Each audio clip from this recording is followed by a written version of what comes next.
Bonjour à toutes, bonjour à tous, bienvenue sur ma chaîne. Aujourd'hui je vous parle d'un sujet un petit peu particulier qui est intéressant, des fois ça énerve un peu les gens. Je vais vous parler de la prière, Alors, pas forcément la prière religieuse comme on l'entend, mais la prière par rapport à Dieu. Je l'appelle Dieu, moi il n'y a pas aucun problème, mais on peut l'appeler l'univers, le grand tout, l'horloger, comme on veut, voilà. Mais notre prière, elle va dans ce seul lieu. Oh, est-ce que c'est moche, c'est en couche derrière moi là, hop, voilà. Voilà, ça me gênait, je reprends. Donc moi je l'appelle Dieu, on l'appelle comme on veut, c'est l'univers, et on est des êtres qui venons de l'univers. Donc la prière, c'est quelque chose de magique. Alors je sais que certains vont me dire, oui je prie, ça marche pas et tout. Eh bien non, ça marche pas à tous les coups. La prière, il y a un mode d'emploi. Il faut... Alors cet exposé, je l'ai fait en conférence. Hein, et à la fin, les gens me disent, ouais mais alors j'ai essayé de tester, ça n'a pas marché. Non, on ne teste pas l'univers. On ne teste pas, on y va avec confiance. On lui parle avec confiance. Donc la prière, c'est l'élévation de notre âme vers la lumière, c'est tout simple. Mais il y a un mode d'emploi. Il y en a certainement plusieurs, moi j'ai le mien, donc je vais vous le transmettre, hein, parce que c'est avec joie que je vais faire cet exposé. La prière, c'est quelque chose de magique. J'ai eu à faire recours, et j'ai toujours à faire recours à la prière. Hein. La prière, alors je ne parle pas de la prière catholique ou d'une certaine religion, de toutes les religions, hein, parce que la prière catholique, quand je vais de temps en temps à la messe, que je les vois qui prient comme des perroquets, qui récitent ce fameux Notre Père sans en comprendre le sens. Il y a 7 phrases, l'Église en a rajouté une 8e, je crois, à la fin, et à la fin de Notre Père, on rajoute « Car c'est à toi qu'appartient la puissance, le règne et la gloire ». Ça ne fait pas partie de Notre Père, ça a été rajouté. Et on récite ça comme des perroquets, sans connaître le sens. Non, la prière du cœur, c'est la prière qui vient de nous, de notre profond. Il faut qu'elle soit pure, sincère et pas intéressée. Alors, je vous donne un exemple un peu lourdingue, mais si vous voulez rentrer dans une entreprise où le poste est pris et que vous priez en disant « Voilà, je veux rentrer dans cette entreprise et avoir ce poste-là », si le poste est pris, votre prière, elle ne va pas marcher. Hein. On ne va pas virer la personne qui est au poste pour vous la donner. Donc, quand on fait une demande, qu'elle soit sérieuse, mais vous allez me répondre, toutes les demandes sont sérieuses. Non, il y en a des plus ou moins sérieuses, il y en a qu'on n'a pas besoin. Hein, voilà, il faut faire très attention. On n'a pas besoin de tout ce qu'on demande, c'est pas toujours exaucé. Hein, parce que si c'était exaucé, on serait bien embêté pour gérer ce qu'on a demandé. Hein. Il faut réfléchir à la demande. Hein, voilà. Moi, j'ai demandé des choses, si je les avais eues, mon Dieu, oh, c'est le cas de dire mon Dieu, hein, j'aurais jamais pu gérer. Hein, voilà. Donc la prière, c'est une clé magique. Il faut bien réfléchir avant notre demande si on en a un réel besoin, mais un réel besoin. Et dans ce cas, si on en a un réel besoin, ça nous sera accordé si on sait le gérer. Voilà. Donc, exemple un peu idiot, si je demande de m'acheter une Ferrari, oui, je peux me l'acheter, on va me donner les moyens de l'acheter. Mais si je ne peux pas l'assurer et si je ne sais pas la conduire, voilà, c'est bête mon exemple, c'est comme ça. Il faut savoir ce qu'on va demander, j'insiste, savoir gérer ce qu'on va obtenir, voilà. Parce qu'après, on prie pour que ça s'arrange autrement. Voilà. Donc, c'est tout simple. La prière du cœur est sincère. Voilà. Il ne faut pas faire pour tester, ça j'insiste. Et puis, laissez le temps venir. Parce que c'est pas... Si vous priez aujourd'hui, ça ne va pas arriver demain. Ça arrive au moment où vous en avez le plus besoin. Même quelquefois à la dernière minute. Parce que le ciel, lui, nous teste. Il nous teste de temps en temps, le ciel. Il envoie juste à la dernière minute ce dont on a besoin. Donc, je ne veux pas vous transformer en béni oui, mais je vous expliquerai que si vous demandez des choses sincèrement avec le cœur, on les obtient en temps et en heure. Il ne faut pas que la prière soit égoïste. Hein. Il faut aussi savoir, quand on demande quelque chose, les conséquences que ça va avoir sur notre entourage. Hein. Ça, c'est important. J'ai souvent des... Enfin, c'est triste, mais des papas ou des mamans qui viennent me dire « Monsieur Roussel, je ne veux pas que ma fille elle épouse tel garçon, est-ce qu'on peut prier ?» Alors déjà, moi je ne prie pas pour ce genre de choses, et puis c'est à vous de vous prendre en main et de faire la demande. Mais si c'est tracé que votre fille doit épouser tel garçon, la prière n'y fait rien. Et puis c'est intervenir dans la vie de votre fille. Donc la prière, c'est personnel. Souvent, j'entends des gens qui me disent « Priez pour moi ». Non, moi je ne prie pas pour les gens. J'ai un groupe de prière où je mets les gens malades dans la prière, mais ce n'est pas moi qui prie. Je mets tous les gens dans ce groupe de prière qui est tenu par des religieuses, et ce sont des prières de guérison, tout ça, mais moi je ne prie pas pour les gens. Moi je prie pour ma pomme, en premier, voilà. C'est égoïste, hein. Ah, mon Dieu, heureusement que les commentaires sont fermés, sinon je me ferais odieusement massacrer. Voilà. Non mais c'est la technique, on prie pour soi, et une fois qu'on a obtenu pour soi, qu'on a obtenu la paix du corps, de l'âme et de l'esprit, qu'on est en pleine paix, on peut prier pour les autres. Alors quand on prie pour les autres, je demande simplement à ce que leur volonté s'accomplisse selon la volonté de là-haut pour leur propre bien. Mais je ne dis pas accordez-leur ce qu'ils demandent. Voilà. Parce que la demande, va-t-on savoir la gérer? Voilà, c'est tout simple. La prière, elle vient du cœur. Et voilà. Alors la prière, elle n'est pas que spirituelle, hein. La prière, elle peut être matérielle également. Parce que dans la vie, ben, on vit dans la vie matérielle. Hein. Mais le ciel est là pour nous donner la force d'arriver à accomplir notre vie le mieux possible. Alors, une prière, est-ce que c'est long? Il y en a qui disent, j'ai pas le temps de prier. Non, une prière, c'est pas long. Hein. Une prière, ça peut être quelques secondes. Moi, tous les matins, je demande la paix du corps, de l'âme et de l'esprit. Donc, dans ces trois phrases-là, dans ces trois mots, ça englobe le tout. Voilà. Mais aujourd'hui, je peux dire que j'ai la paix du corps, de l'âme et de l'esprit. La paix du corps, c'est la santé. Hein. Alors, évidemment, ceux qui me connaissent depuis longtemps savent que je suis passé par des moments bousculés quand même. Hein, mais voilà, aujourd'hui, je serai à nouveau bousculé parce que c'est la vie. Hein.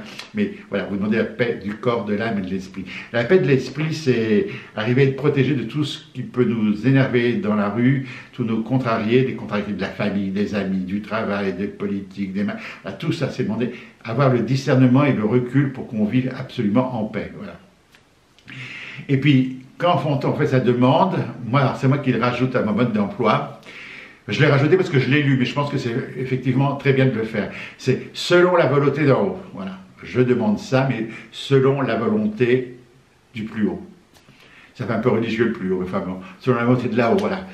Et je peux vous garantir que ça peut changer la vie, hein, voilà. Et puis aussi de demander la confiance en nous, la confiance en soi. Et puis, alors il y a un truc avec j'ai eu beaucoup de mal, mais j'y arrive un petit peu, c'est pas encore gagné. C'est quand on a un conflit avec quelqu'un, eh ben, de prier pour que la personne soit le mieux possible, voilà. Non, quand on a un conflit avec quelqu'un, on n'a pas forcément envie de ça, mais si justement ça va être la paix, elle va aller sur cette personne et elle peut venir avec vous sur votre personne. Ce qui ne veut pas dire que ça va arranger les choses, mais ça va quand même bien les apaiser, voilà. La prière, c'est une clé magique d'élévation de notre âme vers le Tout-Puissant. Voilà.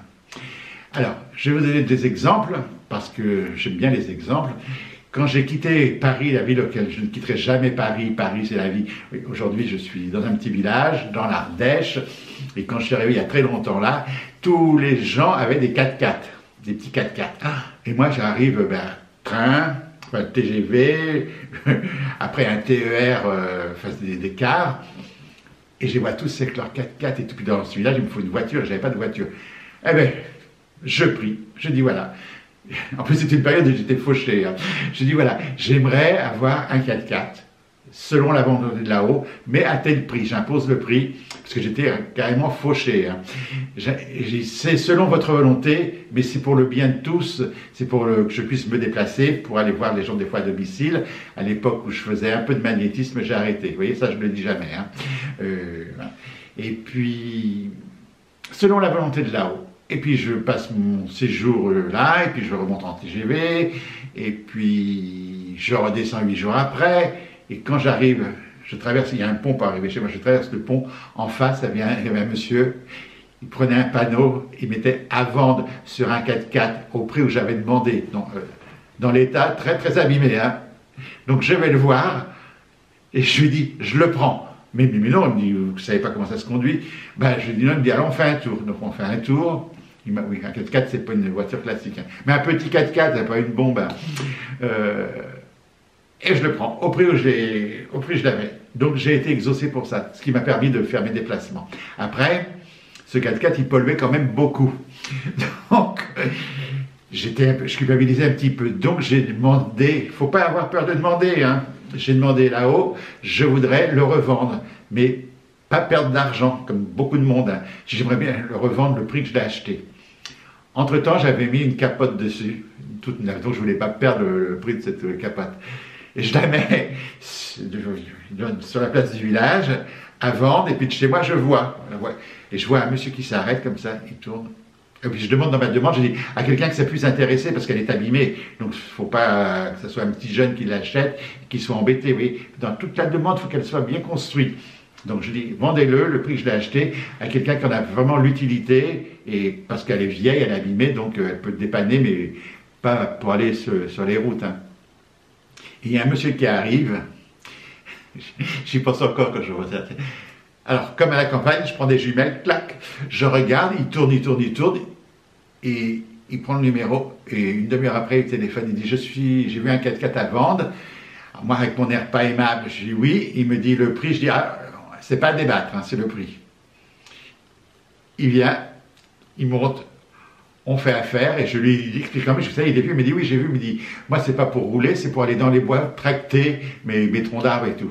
Donc, ce monsieur a eu le 4x4 qu'il voulait, pas forcément au prix qu'il voulait, mais ça fait partie de la marchandise en marchande, et il a un 4x4 qui roule toujours encore dessus, il a mis des photos avec des sangliers dessus. Donc je le vois quand il part dans la montagne, il roule toujours, mais il ne peut pas faire de route, il peut faire qu'un peu de campagne, voilà. Donc dans cette demande qui était très matérielle, j'ai été exaucé, voilà. Après, un deuxième exemple, je ne vais pas vous en donner plein, parce que sinon ça peut être rasoir. Au tout début, quand j'ai commencé, que je gagnais un petit peu d'argent, quand je faisais ma voyance, moi, là, je ne suis pas comptable, hein, donc eh ben, ça rentrait, ça ressortait, mais à un moment donné, il fallait cette URSSAF, à l'époque c'était le RSI, hein, voilà. Il fallait payer cette URSSAF, le RSI, enfin plein de trucs, et j'avais pas la somme. Et j'ai reçu des lettres de l'huissier comme ça, et là-haut, j'ai dit là-haut, c'est de ma faute, je reconnais que j'ai pas fait ce qu'il fallait, je vous demande de faire quelque chose pour moi. Donc évidemment, l'argent, il n'est pas tombé du ciel, hein. Il n'est pas tombé des billets. Mais j'avais reçu une dame en consultation 4 ans avant, que c'est moi qui étais là, mais elle a été sauvée par l'intermédiaire du ciel, moi j'étais que l'intermédiaire. Hein. Et ces dames avaient vu que chez moi j'avais des beaux tableaux, et elle m'a envoyé une lettre recommandée. Alors quand j'ai vu le recommander, je me suis dit, voilà, ça va être l'huissier et tout.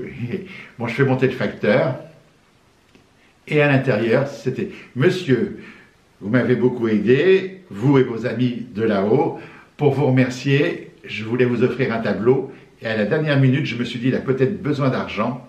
Donc, elle m'a mis des bons de la caisse d'épargne, des bons anonymes, je ne sais pas si ça existe encore de nos jours, des bons anonymes de la caisse d'épargne, qui correspondaient à la somme que je devais. Et j'ai pu continuer. Donc, la prière, voilà, c'est extraordinaire. Après, il y a la prière. Souvent dans le mot prière, moi j'entendais toujours mon père qui me disait « Ouais, toutes ces bonnes sœurs, qu'est-ce qu'elles font dans les monastères à prier, elles ne servent à rien, lui. Oh, » Mon Dieu, s'il m'entend là-haut. Non, toutes les religieuses, tous les moines bouddhistes, toutes les religions qui prient, ils prient pour le monde, et s'il n'y avait pas cette prière, ça serait encore pire que ce qu'on vit aujourd'hui. Hein. Ça serait vraiment terrible. Hein. Donc la prière est une énergie qui monte et qui fait protection sur nous. Après, il y a la prière de guérison. Alors ça, c'est très très compliqué. J'ai eu du mal à accepter l'idée, mais c'est une règle, c'est le mode d'emploi, c'est comme ça. Souvent, on vient me dire, voilà, j'ai mon mari qui est malade, est-ce que vous pouvez prier pour lui? Alors, je ne prie pas pour lui, je prends le prénom et le nom et je le mets dans un groupe de prière. Et c'est des religieuses qui ont une prière beaucoup plus puissante qui prient. Il faut savoir quand on demande la guérison de quelqu'un qui est malade. On peut obtenir la guérison physique, c'est-à-dire la personne va retrouver la santé, va revivre normalement, mais on peut obtenir la guérison spirituelle. Ça veut dire que la personne va trouver la paix spirituelle. Ça veut dire qu'elle va mourir. Ça veut dire qu'on va abréger ses souffrances. C'est pour ça que c'est très... Il faut bien comprendre ça quand on demande la guérison en prière. Elle peut être accordée, mais il faut bien être très précis en demandant que la personne retrouve la santé physique et qu'elle puisse continuer à vivre avec nous. Donc c'est très très compliqué là quand on demande des prières de guérison, voilà. Mais sinon, la prière est quelque chose de magique, c'est quelqu'un qui nourrit l'âme, et même quand on a besoin de rien, moi le matin, même avec mon mauvais caractère comme on dit, le matin, je prie, je me dis merci de me réveiller. Et que cette journée ne soit pas trop compliquée, parce que je respecte toujours un peu comme dans ma prière. La prière, il faut qu'elle soit naturelle, il faut qu'elle vienne du cœur. Donc je me réveille le matin en me disant merci d'être réveillé et que la journée ne soit pas compliquée. Et puis le soir, eh ben, alors je ne le fais pas toujours, hein, mais mentalement je dis ah ouais, bon, j'ai passé une bonne journée, merci, quoi, voilà. Et même s'il y a eu des petites épreuves dans la journée, ce ne sont que des petites épreuves, donc ce qui compte, c'est d'être en santé. Ce qui compte, c'est que je vous parle aujourd'hui. Voilà. Ce qui compte, c'est qu'à midi, je vais pouvoir me nourrir. Ce qui compte, c'est que j'ai un toit. Voilà. Donc il faut tout demander, et on obtient à peu près ce qu'on le veut. Alors, certains vont me dire « Ouais, mais alors moi je prie, ça ne marche pas, je ne mérite pas. » Si, on mérite. Tout dépend. Après, il faut savoir que quand on a décidé de venir sur Terre, paraît-il qu'on a choisi un chemin. Alors, ceux qui me disent ça, ben, je leur dis « Priez sincèrement à ce que la demande qu'on vous l'a fait, qu'on essaie de vous la transformer et de vous adoucir la voie. » Voilà. Alors moi, j'étais enfant de cœur, c'est pour ceux qui me connaissent mon parcours, j'étais enfant de cœur. Donc la prière, pour moi, ça ne me pose pas de problème. Mais je sais que la prière béni oui récitée comme des périodes qu'il y a dans les églises ou dans les temples, elle n'a pas forcément une efficacité très forte. Hein, voilà. C'est simplement l'intention du cœur. Voilà pour la prière. Alors, il y a un livre, vous pourrez... Alors, je vais vous montrer le livre. Je suis mal organisé. Il s'appelle Alexis Carrel. Alors, il faut aller sur Google, vous tapez Alexis Carrel, réflexion sur la conduite de la vie, suivie de la prière. Alors, je ne vous conseille pas d'acheter le livre, parce que c'est toute une réflexion sur la vie avant, mais derrière, il y a un petit chapitre, c'est un docteur qui a écrit sur la prière. Là, il y a des choses qui m'ont contrarié, mais qui sont exactes. Donc, quand on est contrarié, il ne faut pas se dire « Oui, le mec, il a tort. » Si on est contrarié, c'est parce qu'on n'est pas en accord peut-être avec une certaine vérité. Et tout le monde ne détient pas la vérité, mais tout le monde a une partie de la vérité. Dans ce que je vous dis là, j'ai une partie de la vérité. Alors, elle n'est pas à 100% pure, mais j'en ai une partie. Donc, Alexis Carrel, vous regardez sur Google, il y a des textes qui sont écrits. Hein. Alors, il a été beaucoup décrié parce que c'était un médecin, enfin... C'était pas forcément un bon personnage, mais quand il parle de la prière, il en parle sincèrement. Après, il faut savoir aussi que dans les hôpitaux, il y a des groupes de prière également, qui prient pour les malades. Ça, j'en ai fait partie. Voilà. Et après, ceux qui se rappellent de Maggie Lebrun, c'était cette femme médium qui avait reçu une mission du ciel de monter des groupes de prière dans toute la France.